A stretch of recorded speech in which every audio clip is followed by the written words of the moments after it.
He's the oldest contestant in the upcoming Mr Singapore pageant finals that will be held on October 9th at Zirka.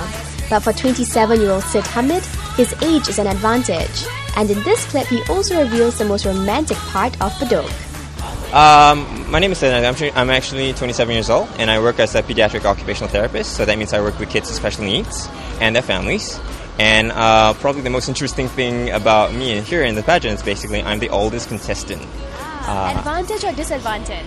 I think, I would say it as an advantage because, I've had a little bit more experience and it made me who I am at this point in time. So basically, and you know what, and the boys are great, and I get to share a lot about what I do, and that experience would probably kind of help out a lot. Now, I heard that you've published your first children's book. Can you tell us a bit more about that? Oh, great.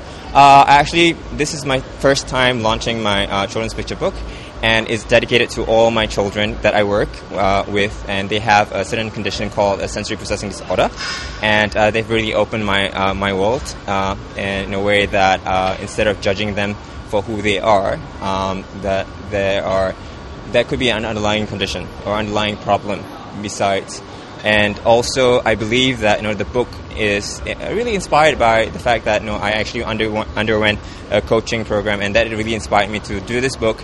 And with the belief that every child or anyone can actually gain their own version of success. Yeah. Do you have an inner child? I think I still do, and I think that's why I actually entered Mr. Singapore. Even though people told me, oh, why are you here? Like you're 27 years old, you really have a career and all stuff. And I just said, no, this is actually part of my bucket list. At the same time, this is something that I've always wanted to do as a child, to be, to be part of the pageant. So yeah, that's about it. Yeah. Do you have a list of things that you want to do before you hit 30?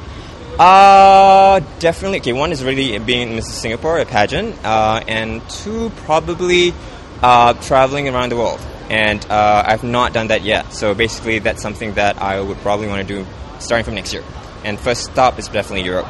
And of course, having a lot of my businesses, and that's something that I've always wanted to do. And and also to go for a thrilling, adrenaline ride of bungee jumping or skydiving, things that I've always wanted to do. So yeah. Have you done that before? Have you done that yet? Never, haven't yet. So. You haven't gone to the GMAX?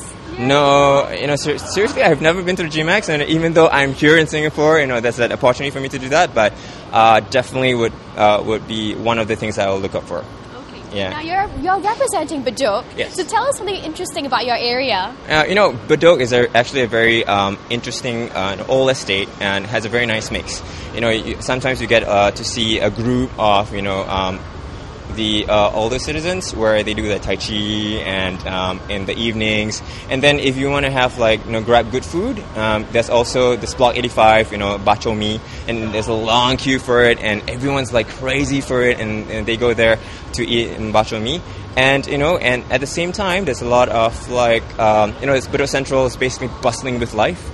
You get the young ones, you get the old ones, and and definitely if there was a tourist who wants to come to Singapore, I'll definitely bring them to Bedok and get them to see that nice mix and of the different ethnic cultures and the food.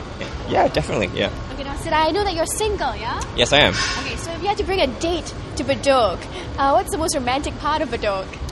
You know what? I think there's one place called Simpang Bedok, and there's a lot of food places over there.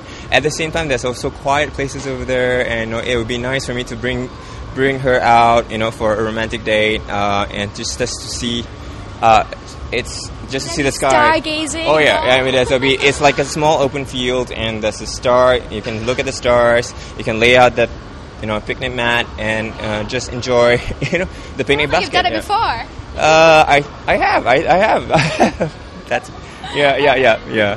Okay, so what do you think is going to help you win this competition? What's one quality about yourself? Okay, I think basically number one, I have pretty much the confidence coming into the pageant itself, and also the fact that I believe in the cause of Mr. Singapore organization, where we also, the winner actually works with Action for AIDS, AFA, as well as the Children's Cancer Society. So those two are pretty much in line with what I've been doing right now as a career. So basically, that's something that would put me at advantage in Mr. Singapore.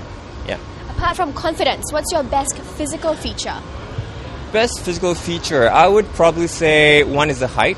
I would probably height, and possibly my body in itself. I find, no, I'm not boasting or anything, but I feel sexy. That's all I can say. Yeah. So have girls ever complimented you for your body? To be honest, yes.